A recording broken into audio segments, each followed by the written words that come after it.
Hey guys, it's Gary. I'm back after a brief respite. Got a couple things I'm working on. I'm going to finish my John Abercrombie profile of his music. Still going to do Harold Weiss. I decided to go ahead with that. I put many hours of listening in to take notes for that one. But today, I got to thank Andrew for some VCLT that I picked up. Saturdays is one of the few days I actually leave the house. I was going to do my laundry yesterday, early afternoon. I go over to my sister's house, actually. And just as I was leaving, I decided to check the front door. Sure enough, there's a big-ass package there from Andrew, who said he was going to send me something. Mr. Turntablist, by the way, Andrew in California. And I couldn't wait to get back home because I wouldn't be home until the evening to open it. So very quick, I would have done an unboxing, but I probably would have cut myself in the process, spewed blood all over the place, and be dead now because that's how things tend to go if I tried to do that actually on screen. But I also was going out the door, so I very quickly opened the package. And what I saw was an incredible stash of 8 CDs that Andrew sent me that runs the gamut. I'm going to show them here. And I very quickly grabbed 2 that I would think would be easier to listen to kind of on the road while driving, because other things are probably really too quiet to listen to in the car. So I grabbed a couple of them to take with me, gave them a listen, and actually kind of did my laundry as fast as possible just to get my butt back home last night because I couldn't wait to hear the rest. And I basically stayed up all hours of the night listening to these because I couldn't go to sleep until I heard each and every one completely through. Not even just sampling them. I listened to them completely through. Started playing them the second time even when I fell asleep. Just fantastic stuff. And now I've got like the third go-around playing on some of these. So I'm going to show you what this is. This basically serves 2 purposes. A big thank you to Andrew, who really just went out of his way to send me way too much stuff, especially at an incredibly busy time. If you watch his videos, you know he moved recently. He's also got like a new work situation too, so, you know, and he's got his family. And really appreciate that he kind of took the time out to send these off to me. And what a gamut of stuff. It's incredible. I don't know where to start, but I'm just going to start, I guess. It's also, by the way, this video is also going to serve as a bit of what I've been listening to lately, even though it just started yesterday. Because these albums are things that, you know, because I'm really not buying much in terms of wave music for myself, I'm definitely going to be listening to these all week, and literally all of them. Here's the first thing by a classical group that I'd never heard of called Fretwork. And this is an interesting album. It's Fretwork is a viola consort, so it's mostly violas, but also I see a violin. They credit all of the 5 members as playing violas, but one guy has, you know, something that looks kind of like a funky bass, and the other one's definitely a violin. So I guess they still consider a viola consort. And with that, it's 5-piece. They get a lot of sound, you know, because like string quartets are usually not my thing because there's not enough variation in sound there. But this was recorded in '88. I don't know if it's because of the way it's recorded, where that 5th instrument really gives that string lineup more depth and sound, or it's also, and I didn't even realize because I had put this on without really reading the notes. I didn't even realize it was a viola consort. It sounds like a friggin' orchestra. But there's also guests in here, and then the guests really add depth to the sound as well. You've got the 5-piece string ensemble on some tracks, not on the whole album. You've also got somebody playing organ, the classical organ, on certain parts that I guess call for it, that are written for it, and also lute, the string, the precursor to the guitar. So if you just listen to this, it actually sounds like a whole orchestra, and then you hear, you know, you hear some work with the organ in there, and especially the lute really stands out. So it really sounds like something from another era, you know, something from another period, another time, which it is. I've only ever heard of John Dowland, the one composer on here. The other 5 composers, or however many it is, I've never even heard of these guys. So this is real interesting to me. And they all are from the 16th century. All these guys lived in the 1500s to the 1600s. So this is really old music. I'm not an expert in periods in classical music at all, by any means. But this is considered the late Tudor age and the early Stuart age. So I guess that's the area that these folks specialize in. And it's kind of easy stuff to get into, and it's pretty. And the odd thing is if I had read this first, I would expect less from it than having just listened to it, because I'm not so much a fan of the string quartet, only because they're, I find their sound to be a little samey sounding. There's not a lot of variation in the string quartet. Well, this is only a 5-piece, but man, they sound great. Those guests really add a depth to it.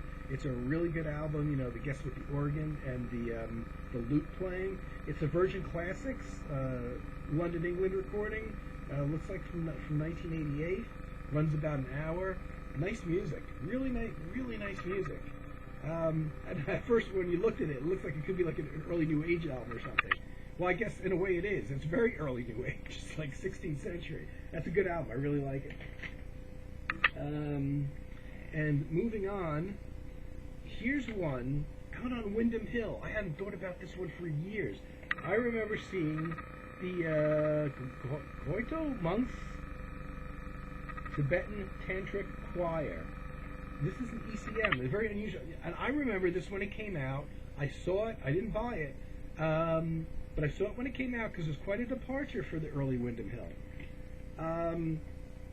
This is fairly, looks like this was released in 87.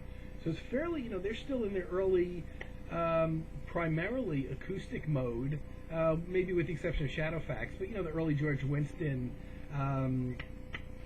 all those guitarists they had, on there, Liz Story, all the mainly acoustic really stuff that Windham Hill was known for, especially in its first, 6 or 7 years. And this was a bit of a departure for them, because this is kind of, what do you call this? Ethnic ritualistic music or something? If you've never heard of this, the overtone singing, and you put it on for somebody, they would say it's a really spooky electronic album. And that's the funny thing, it sounds electronic. I had heard this type of singing before, so I'm very familiar with it. I only actually have one other recording of it, and that one has other instruments on it. Like, it was a male vocal choir with other instruments thrown on top of it. So you don't really get to just experience the pure tones of just the singing on that one. This one has 2 long pieces. One's 23.5 minutes, and the other's 25 minutes. The first piece is just the male vocals, and if you've never heard this, you wouldn't even think they're vocals. Forget about non-electronic. There's a certain technique that these monks use, that they get a very deep tone in their voice, like inhumanly deep, but they also have at the same time they can sing a second like harmonic note that's very, very high up, and actually that second note actually sounds unnaturally high as well, but it also sounds electronic. It sounds like an early synthesizer playing it. And they get a bunch of these guys together to do it, and it sounds really ominous. I knew exactly what to expect, but I would definitely play this for somebody that didn't know about this type of singing, and get their impression of what it is, and then tell them it's a voice, because people freak out. I think it was on I don't know if it was on television news. I want to say, like, I've heard about this on radio news before. I think within the last year I saw a brief report about some reporter being introduced to this type of singing, and just like she couldn't believe it when she saw that this thing was coming out of this tiny man, this incredible sound. The first piece is just voices. The second piece is interesting because it brings in some more, apparently, I guess, traditional elements. I haven't fully read all of the booklets on here, so I don't know how much in detail it goes as to the instruments. But the second track starts off with the voice and goes back to only voice several times. but then also has some of the traditional instruments that I guess would normally accompany this type of music, like odd sounding cymbals, not played at all in a rhythmic fashion. Actually, there's no rhythm whatsoever. But you hear cymbals at first at the beginning, actually more like a scraping sound. Almost sounds like somebody's dragging a cymbal across a concrete floor or something. It's very interesting. And this is all going on while the singing is going on. And then as the piece progresses, you hear some very deep bass kind of drums, like timpani in an orchestra. Some very deep booms in there. And then toward the very end of the piece, you hear these horns. And there's kind of, it's an instrument it's some kind of ethnic horn because it only gets like one or two notes. So it's almost, it's not like a traditional thing like a trumpet or or any kind of wind instrument you would be. It seems like it's used more kind of as an aid to doing this kind of chant than it is to play like musical scales, because it only gets a couple notes. But when it comes in, it can be quite ominous. It's really kind of cool, and it doesn't, the horn parts don't come in until the very end of the CD. I remember the album cover as soon as I saw it. It's one of those Windham Hills things. This was one of their like oddball releases. Like, we're going to do something a little different than just the stuff we're known for kind of releases. And I'm playing music in the background, but I don't know if you can hear it because my computer's making a lot of noise. I got the fan on because it's summertime. Most of the VC members are summertime fans. I'm not. I don't like the heat and the humidity. I'm an autumn person. But I actually like having my fan on. I don't know if it's causing additional noise. So the Gyoto monks, I guess is how you pronounce it, Tibetan Tantric Choir. As soon as I saw the cover, I'm like, oh yeah, I saw that when it came out, 87. And, kind of forgot about it. Now, something by a guy that I know, that I have CDs by, Barney Kessel. Early thing. I believe this is one of his first 4 albums, called To Swing or Not to Swing. And it's, was recorded in 1955, so fairly early as a leader in Barney Kessel's career. Has a fairly large band. Barney Kessel on guitar, Harry Edison on trumpet, Bill Perkins on tenor sax. So I know Bill Perkins. If I'm not mistaken, I could be mistaken, but I think Bill Perkins also played in the Lighthouse, the Jazz All-Stars that I did a video on. Jimmy Rawls on piano, very well-known jazz guy. Red Mitchell on bass, played with everybody. And Shelly Mann on drums, played with everybody. Biggest L.A. drummer, owner of Shelly's Manhole, incredible. So it's a fairly big band, in addition to the guitar, you've got the trumpet and tenor sax as the lead instrument, and they take a lot of the soloing space. The album is interesting because you might not necessarily know on some tracks that the guitar is even the leader, because the horns do take the lead. It's all short. It's 11 tracks. They're all really short. There's a lot of sub 3-minute tracks on here, things that are under 3 minutes. Quite an interesting album. I don't have anything this early from Kessel's career, so it was very interesting to hear. I tend to have things later in his career. Probably the oldest thing prior to this that I had was 67 or 68. I had albums from that period, 68, 69, 70, going all into the 70s when he was quite busy as a leader, and also in the great guitars as well. And all the way until his death, much later on. But I think most of my stuff tends to come from the 70s with him. And so this is the furthest back I've ever gone. This is interesting. There's, and I was looking at this, and one of the things I have saved in my wish list, which has like 7,000 items in it now, is they reissued Kessel's first, I believe they were his first 4 dates as a leader, on a budget set, on a budget 2 CD set. So it was 4 albums on 2 CDs, and this came out a while ago at I believe it's an import, at a very reasonable price. And I have it in my wish list. This album is one of them on there.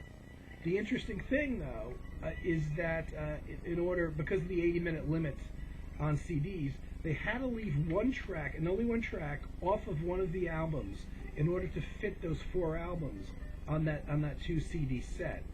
And so they ended up leaving off a track from this album. And because I'm a completist, had I bought that 2 CD set, which I may still do anyway, I would still go out and buy this CD to have that missing track, because I'm kind of a completist, and I always listen to an album as it was intended, and you know how it was intended to come out with all the tracks.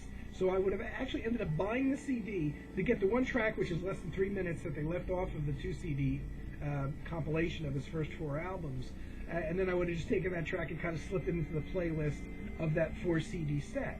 So I actually would have bought this anyway. So it's very cool that, and that's the only track that they left off of that 2 CD compilation of his first 4 albums. Otherwise, the first 4 albums are complete.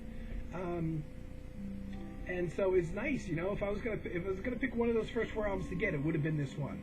It's interesting because listening to it, it didn't sound like it was from 1955. It actually sounds much older. And I kind of got. It turns out to be the arrangements are very much in a swing vein, almost like the 1940s, almost like Dixieland at times. And it kind of struck me as like, wow, this is really kind of old-timey sounding. And you know, knowing jazz from the 50s and being familiar with Barney Kessel and guys that were playing at the time, it even seemed like an old style back then to me. And I went on to read reviews on Amazon to see what other people said about the album. They basically said the same thing. Said, you know, this is very kind of old-fashioned sounding already in 1955. It's interesting that he made this kind of album with this kind of sound and these arrangements being, you know, what they are. It's very much almost like a classic swing album, which is true, because it sounds, the arrangements, it actually sounds like it's from a good decade before in terms of stylistically. It's not really a bebop stretch out thing. There's no long solos. It's all short pieces. I'm happy to have it in my collections. Literally, to date, right now, the only 1950s era album I have by Barney is always welcome in my record collection, as well as the great Shelly Manne, Red Mitchell. Love these guys. Jimmy Rolls. I love all these guys. So this is an interesting album. I only got this about 2 plays so far, but well, you know, it's definitely worthwhile and definitely interesting to hear Barney in a slightly different place than where I'm used to hearing it. Now, the next 2 CDs are actually the 2 that I grabbed with me to take on the road, because I figured they would be rhythmic enough to withstand a car ride and not too subtle in sound. Charles Mingus presents Charles Mingus. Now, I've got a few Charles Mingus albums. I don't have this one. This is considered a classic, and yet I didn't have it.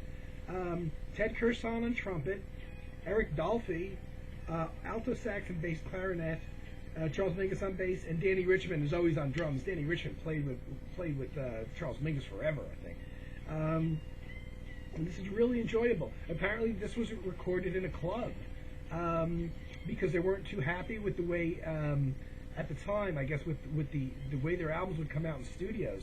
So they went to a club, but they asked the people that were in the audience not to applaud. They wanted total quiet. They said not to applaud, not to talk, not to clank your dishes together. And Charles Mingus even asks the person at the counter not to run the cash register during their performance, which I can imagine the club owners must have not been too thrilled about that. You know, I'm not sure even the audience was too crazy about being asked not to make any sounds or talk while the music was being recorded. It's about like a 46-minute album. Very interesting. It's very clean in terms of the recording quality.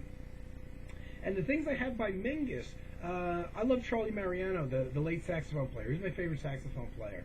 So when I would get a Mingus album, I would basically go for something that had Charlie Mariano on it, and it turned out to be some more of the larger ensembles, as opposed to the smaller, like quartets, you know, quartets, quintets, whatever that Mingus used to play in. So I actually didn't have anything that was this size band with Mingus. The other side of the coin of Mingus that I have is Mingus solo, playing solo piano. So I had a CD of that because I do like small bands or even solo things and duets, and I thought the solo piano disc by Mingus would be interesting, I thought.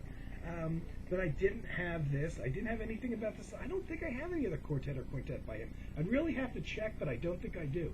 So it's very interesting hearing him in this context and then hearing his own words talking to the audience and stuff. The balls to ask them not to clink their glasses, make any sounds, don't applaud or anything. And he introduces each of the 4 tracks on here. This, you know, I have to give a lot more listens to, but I know Mingus, and I'm very familiar with Eric Dolphy. Ted Kurson, not as much. I knew of him. I've heard his playing, but I couldn't pick him out stylistically if you put on a record by him necessarily. And Danny Richmond just played drums forever with Mingus. So like all of these discs, these are all getting repeat plays. Very, very interesting album. The other one that I took with me, and this is the only one in the group that may slightly go into the rock territory, is Raintree Crow, which is David Sylvian's group. You know what? I meant to look this up beforehand. I had heard of that when the Raintree Crow band got together. I had read, I guess it was album reviews, because at the time, this is from 89, 90, around 89 and 90, I think, which is when it was recorded. I had heard of the band forming and putting albums out. I had heard of David Sylvian. I don't have a lot of David Sylvian as a vocalist. I have a bunch of his solo albums that are instrumental that I really like. I tend to forget that the one album I do have by him, where he actually sings, is the studio album he recorded with Robert Fripp, which I didn't like, to be honest with you. And it wasn't Sylvian's voice that I didn't like. He actually has a nice voice. Very low-key singer. Reminds me of Brian Ferry, but even more laid back. He makes no attempt to really show his range or anything. He's a very kind of relaxed singer. He doesn't put on airs. His singing voice is probably very close to his speaking voice. I didn't like the Fripp thing that he did, and I just think it was probably more the direction of the music that Fripp took, having Sylvian there to sing songs and things like that. So I'm glad Sylvian didn't join up with him in King Crimson. But what I don't get, and I don't have any Japan albums, the band that Sylvian came from. But it seems to me that all four members of these, the four members of Raintree Crow are Japan. I'm pretty sure. Mick Karn, he was in Japan. Steve Jansen, the drummer, percussionist, I think he was in Japan. And Richard Barbieri, the synthesizer player, wasn't he in Japan? Isn't this Japan? But I think less, from what I understand in Japan, far less commercial. This is not a commercial album. So those four guys are the guys that are in the band and pretty much appear on every track. There's one track that's a trio. But with the exception of that, all four guys appear on every track, and then they have additional musician guests. And those additional musician guests are sometimes female vocalists. Bill Nelson from Bebop Deluxe playing additional guitar. A horn section on one track. But, I probably would have never bought this for myself because, priority, you end up putting things more toward the bottom of the list. I wouldn't have bought this for myself only because I would rather hear Sylvian in an instrumental context, maybe. But man, am I glad I have this. This is an awesome album. The very first track starts off with, and I don't know why, maybe nobody else hears it. If you have the Raintree Crow album, maybe you'll think I'm crazy. The first track, the bass and drums reminded me of early 80s King Crimson. Not my favorite period of King Crimson, but the interesting thing is that now the bass is just a regular electric bass, not like in King Crimson Tony Levin's stick that he plays. But the drums and the bass have there's a way that they're playing together that sounds very much like this could be an outtake from 80s King Crimson, early 80s King Crimson, when they were a quartet. But then all this other stuff comes on top of it that clearly is not King Crimson, and it's a fantastic musical mixture. There's brass, synthesizers, Hammond organ played by David Sylvian, guitars. He plays a shortwave radio, electric piano. He does vocals on this. There's some female vocals on the first track, and a fantastic horn section. And it's like, oh my God, this is better than King Crimson. This is better, way better than King Crimson. It's like if you took the King Crimson rhythm section of like Bruford and Levin at that time period, and you put a whole bunch of much more interesting instrumental parts on top of it. Really interesting stuff. I didn't even mind the vocals. I do wish there was a little bit less vocals on there, and it's not because I don't like his singing, because his singing is fine, but I find myself focusing on the instrumental part anyway, even when the vocals are going on. And I have to tell you, there are some incredible instrumental moments on here. And I basically thought Japan was kind of like a pop band that went a little avant-garde. But Steve Jansen doesn't just play drum kit. he plays all kinds of percussion. There's such a nice color of percussion on here. He also plays organ too, so he's not just some guy that slams away on the drums. About my only critique of the wouldn't be the playing of the drumming. The first two tracks, the drums are incredibly loud and kind of like in the late 80s style, and it's a good thing they're not digitally sampled drums because it would have dated the album horribly. It's a good thing it's real acoustic kit that's being played here. But the drums are way up in the mix, just like it basically drowns out. It's louder than any other instrument, including the voice, which is something that they did a lot, you know, and that became very big in the 80s. Once that Phil Collins drum sound came in, forget it, the drums were pretty much the recording. But they're more laid back on later tracks in the album, less oriented toward the drum kit and much more to percussion. Fantastic percussion, which I would not expect really from Steve Jansen. Mick Karn on bass, who plays very well. But the interesting thing that I was unaware of is I didn't know Mick Karn played any other instruments. I only have him on one album, and the other album that I have him on, he sticks to bass. He plays saxophone on here. He plays just something called pipes, so I don't know exactly what kind of pipes they're talking about. He plays tabla drums. He plays brass, so obviously he's playing some kind of horns. And he plays bass clarinet, and that really stands out because, and did I say saxophone? He plays saxophone too, so he's not just a bass player. And the bass clarinet really stands out on the one or two tracks that he plays it on. And I didn't know that Mick Karn, the late Mick Karn, had played anything besides the electric bass. I was very impressed by this. Richard Barbieri on synthesizer and piano is maybe a little less, doesn't stand out as much, but because he's basically there coloring the music. And David Sylvian plays everything. He plays keyboards, guitars, percussion, organ. He even plays bass on one of the tracks that Mick Karn plays bass clarinet on. This is really the whole thing is a group credited. All the songs are credited to all four members of the group. According to liner notes, they're based on improvisations. The band would improvise, record it, and then write a composition based around the good parts that came out of the improvisation. So they're all credited to all four. Whew. Wow, you know, this is one album that you could actually strip the vocals off of, and the underlying instrumental stuff would still be really good, really impressive. Because usually if you do that, when the vocals are going on, there's usually nothing happening of any interest in the music. It's just a very repetitive thing. I could see the record company thinking they had a potential of having a commercial, you know, hit off of this album and maybe making a video for MTV, and then hearing this and saying, oh well, are the Go-Go's still signed to our label? Maybe we can get a single out of them, because this is really interesting. And there's some instrumental moments on here, and this is a very high compliment for me indeed. There's some instrumental moments on here, and even sometimes when there's vocals on top of them. Some instrumental moments that actually remind me of such things as Mark Isham's sound, not just his soundtrack work, but things like his Tibet album, where there's long instrumental stretches, where the music didn't really build that much. It kind of stayed at the same dynamic, but there's all these interesting colors going on. There's so many interesting colors going on by the four band members, by the occasional guests that they have here, that it's like, wow, it's like a world, you know, it's like a very hip, very modern world music travel. It reminded me a lot of the Tibet album.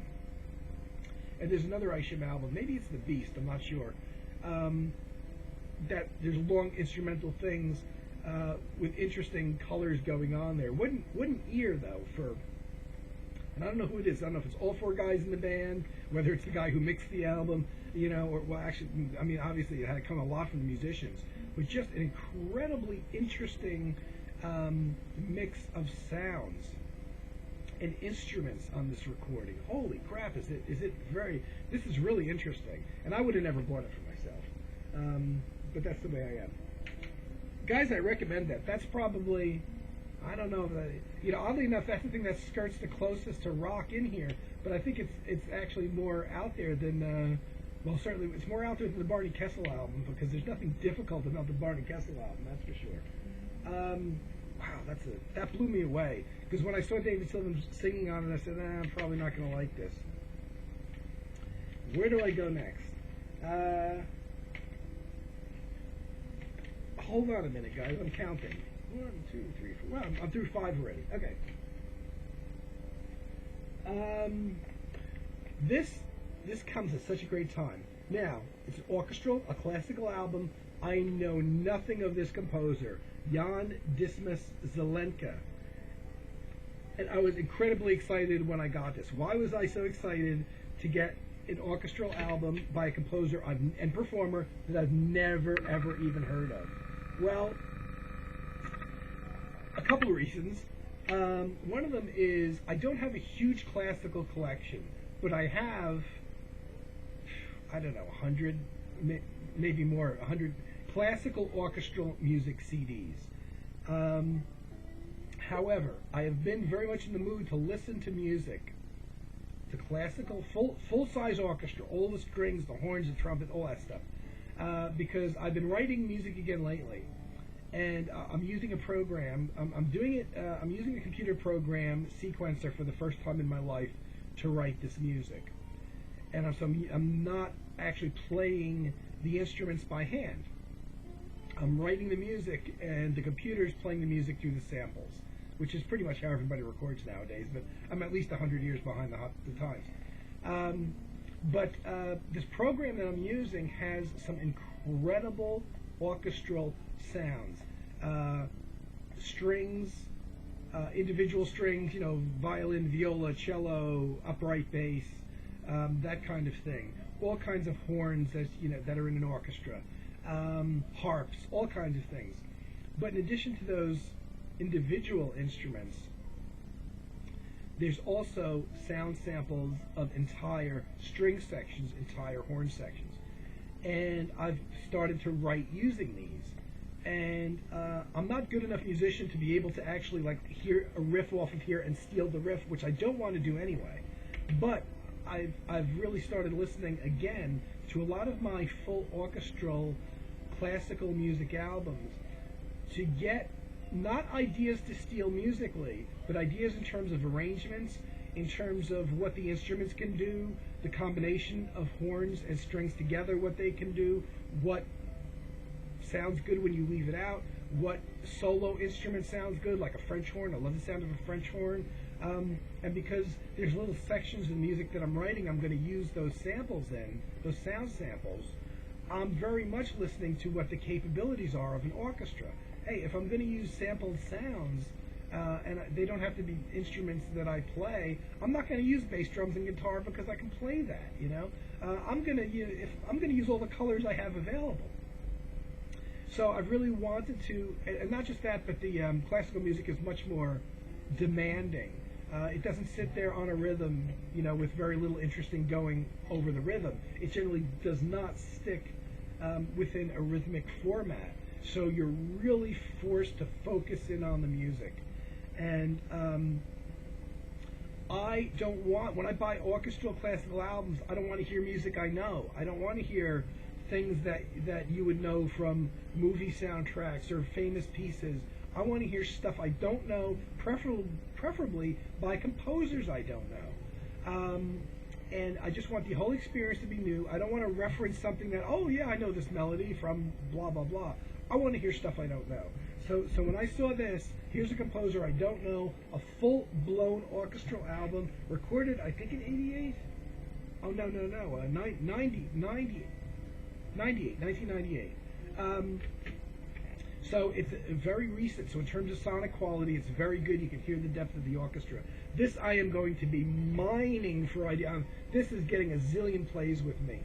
It's weird because when I get in these things that sometimes I'm searching for some musical inspiration, and I go through my classical discs. For some reason, I really prefer, if I can, to get new classical discs, and not that I don't ever play the old ones. I do, but I get much more excited when I get a new one.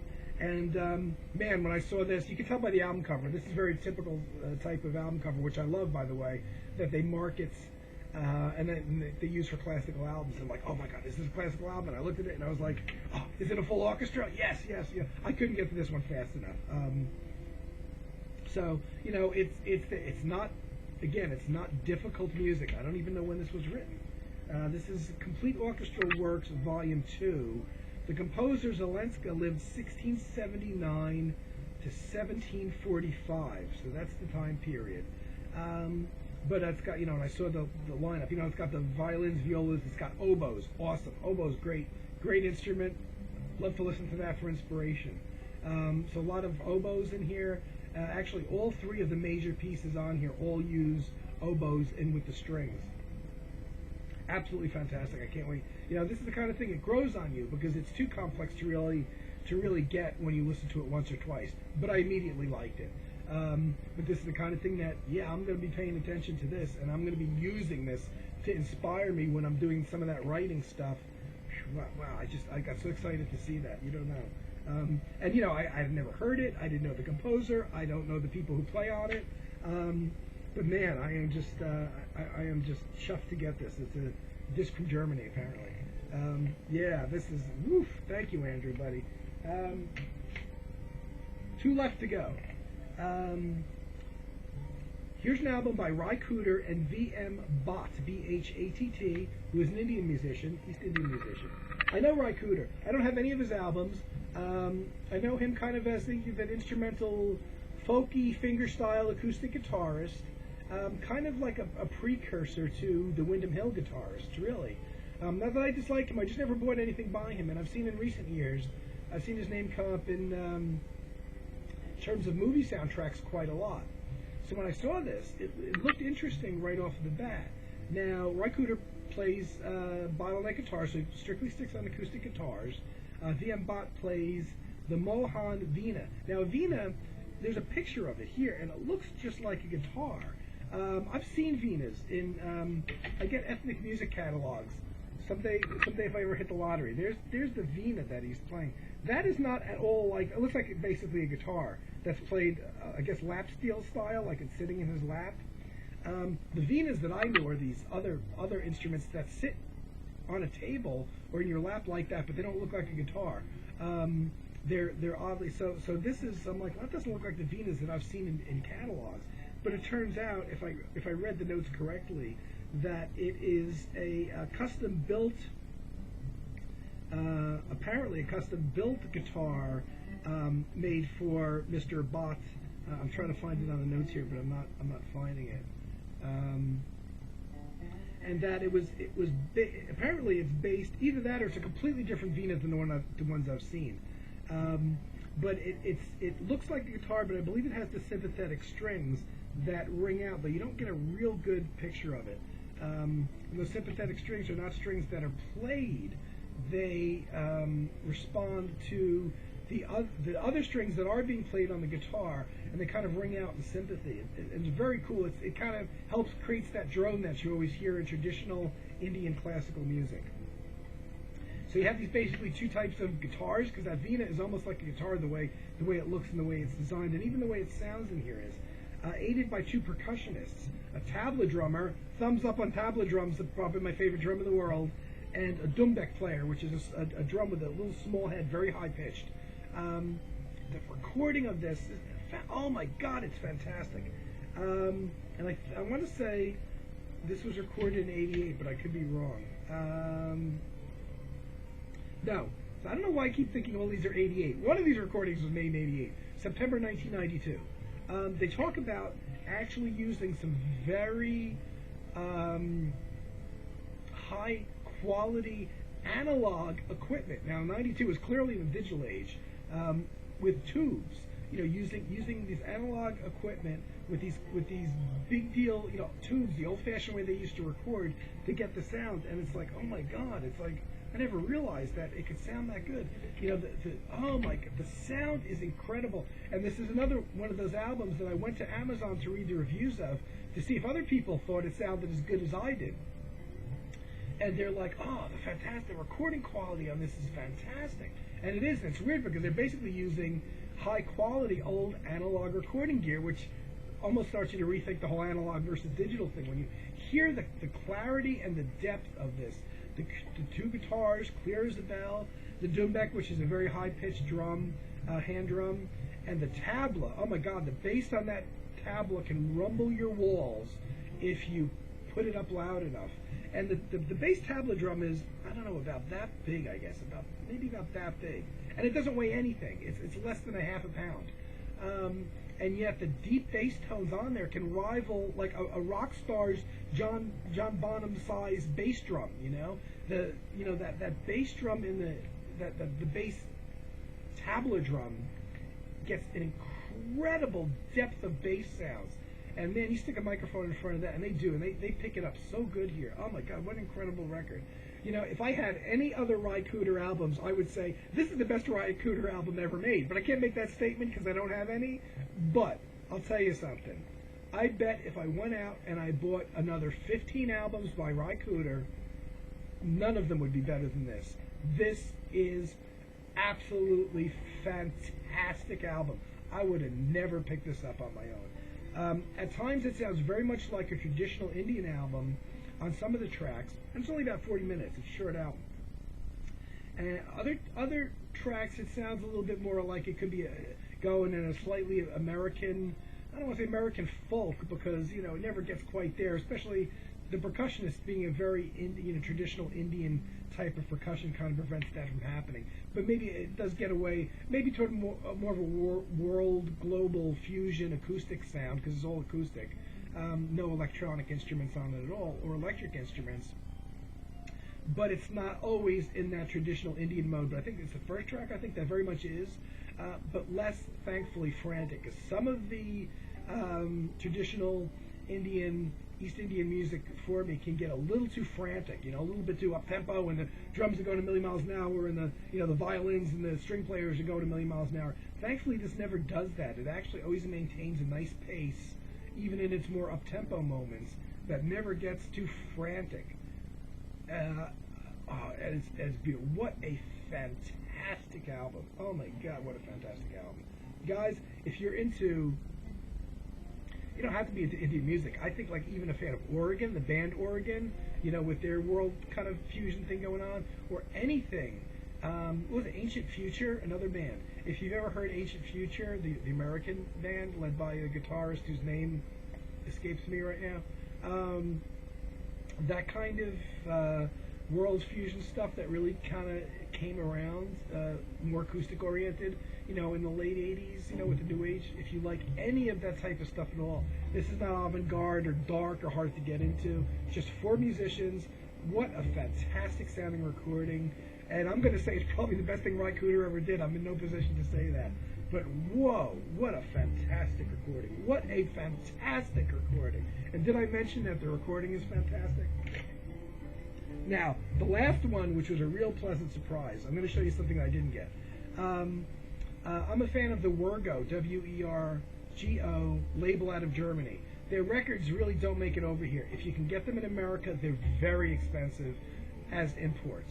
However, I'm a fan of Harold Weiss, which I will be doing a video on. He records for the Wergo label. Of the 8 or 9 albums I have by Harold Weiss, all but one of them are on the Wergo label. I'm on their mailing list, but like I said, you never see their stuff cheap. And I don't have a lot of, I know I have more than what I'm going to show, but I have the Harold Weiss CDs, and I have a couple other interesting albums that I picked up over the years on the Wergo label. One is called Marimba Fantasy, and it's just an album for just marimba. Very interesting. The other one, and this is interesting, is called Dinosaur Music, Computer Music. I'm a fan of that very experimental, very avant-garde, academic kind of things that come out of universities, kind of early computer and synthesizer music. This is a Wergo release called Dinosaur Music, Music with Computers, and by a few different composers. This one was recorded, well, it came out in '88. I'm not sure when it was recorded without going into the book. But if you look at, I bought this at Tower Records for $19.99. That's probably the cheapest I've ever bought a Wergo release here in the U.S. And you know what? I had never heard it, and even though it was $20 plus tax, when I saw this is many years ago, this is in the early 90s, that I bought this, I'm like, oh, I gotta have more. I did not know until yesterday that this was part of the series, because the other thing that Andrew sent me that blew me away was, look at this, on the Wergo label, number 12, I didn't even know there was a 2 through 11, Computer Music Currents, music with computers. So it's got that same logo. There, see, music with computers, digital, but this one doesn't have a number on it. I don't know if this was the first album or they didn't number some of them, so I had no way of knowing that they made a series out of this until I got this yesterday. Oh my God, was I floored when I saw this. Wergo, this was still sealed, by the way. Two composers. I'm not familiar with either composer. It makes no difference to me. It's avant-garde and it's electronic, and I'm going to love it. As it turns out, it's about, 53 minutes and 46 seconds. Fairly recent compositions from the 1980s, actually, by two composers I've never heard of. Thierry Lancino, who does the 35.5-minute track, that actually has very little electronics on. It's a very avant-garde track for a lot of vocalists, voice choir, vocal soloists, a flute player. Flute is fairly prominent in this piece. There's piano, cello, and there's all acoustic instruments, slightly, very slightly treated by computer, kind of after the fact. Very little. Every once in a while you hear a sound that you realize didn't come, very subtle, that you realize did not come from one of the acoustic instruments, the flutes or the vocalists or anything. But man, is it avant-garde and dark, and I love it. It's a fantastic piece. It's very, very avant-garde. Not electronic at all. But the second piece, which is about 18 minutes, by Thomas Ungvary, Ungvary, Gypsy Children's Giant Dance, is an 18-minute piece, and that's much more oriented toward electronics. And it's funny, because the first piece I'm listening to, I'm like, I thought this was a computer music album, meaning to me electronic music, and it kind of is, but computers can be used in different ways. And on the first track, they're basically used to accentuate and make minor contributions to a very avant-garde piece, which could really be a classical piece, but a very dark avant-garde classical piece with the vocalists and everything. So the first listen through, I was just surprised because I was waiting to hear more electronics. On the second listen through, when I knew that, I looked at it and said, oh, really, there's not really so much electronics on here. I loved it. And the second piece got me right away. And just now, I've got, 11 more to do. Because it's mentioned that there's at least 13 discs in this, and that's as of the time that this was released. There was 13 discs in the series, which I had no idea. A Wergo, that doesn't cost an arm and a leg? Holy crap, And just, my dinosaur music has been sitting all alone. That's the only one, on the Wergo label, the only one that wasn't by one specific artist on the Wergo label that I had, and now it's got a companion. And I'm going to start looking for the other. Oh my God, thank you. So I just, I'm blown away by this music. There isn't a disc here that I won't be listening to in the next week, probably every single day. So I want to say thank you to Andrew. There's some stuff I would have never picked up that I'm just so glad. It was like Christmas for me, So I want to say thank you. By the way, I'm playing my stereo now. My component set, with the tape player and the turntable and the receiver and the CD player, but I only have bookshelf speakers on there. And so actually most of my music, just about all of my music, I play on my computer because I bought a decent computer speaker set. And it's got two of the smaller speaker columns, but it's got a big bass speaker with its own separate control for how much bass you want to play, and that can be absolutely thunderous bass. It's fantastic. It's actually much better than my bookshelf speakers on my really good stereo system. So I listen to all my music through my computer. So every CD, I don't even wait to figure out if I like it or not. I dump every CD into my computer immediately. And yesterday when I got home, I put all 8 CDs in my computer, and I don't know how many of you guys use Windows Media Player to listen to music. I ripped them into MP3, but a high quality MP3, so you don't really lose too much of the nuances of the music, or I don't notice any loss of the nuances of the music, for me personally, when I rip them. But I created a playlist, which I think I don't use iTunes. I think you can do it on iTunes too. So what I did is I took all 8 of these discs and copied into the computer, created a playlist with all 8 of these of these discs in there, and I titled it VCLT from Andrew in California, June 13th, 2015. That will stay in my computer forever. I will have these 8 CDs together in my playlist titled VCLT from Andrew. And even when I get another computer, the whole thing is getting copied over, the playlists and everything. So even when I buy another computer, I'm not going to lose it. So I will forever have these 8 discs together on a playlist, and I will never forget that I got these from Andrew. So thank you, Andrew, buddy. You outdid yourself. It was way too much. And I love these already, and I'm going to, this is the kind of music that the more you listen to, the more you get out of, too, especially that orchestral stuff. So I'm really appreciative.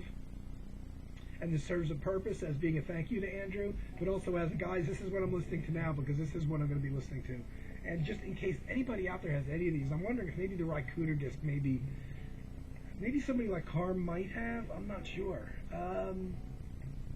Or somebody like Chris Cole may know that Wergo computer music series, because he gets really deep into that kind of stuff too. That's a great series, man. Carm, Chris, Axel, I think maybe might be into that, stuff. The really kind of dark electronics. Man, if you can pick up some of those Wergo discs, that computer music series, I'd say do so. They're really fantastic. Okay, guys, I went longer than I thought I would be. I actually got a bit of a sore throat here. But I had to do this today. I will get back to John Abercrombie Part 2 and Harold Weiss and some other stuff I got planned. I've been slacking off a bit lately, I know. But I had to say thank you to Andrew, buddy. I'm in debt to you. And what a great collection of music. And I'm going to be playing all of these discs every day right now, I guarantee it. Okay, guys, I hope you're having a great, but with little is left of your weekend. And I hope you have a great week ahead. Bye.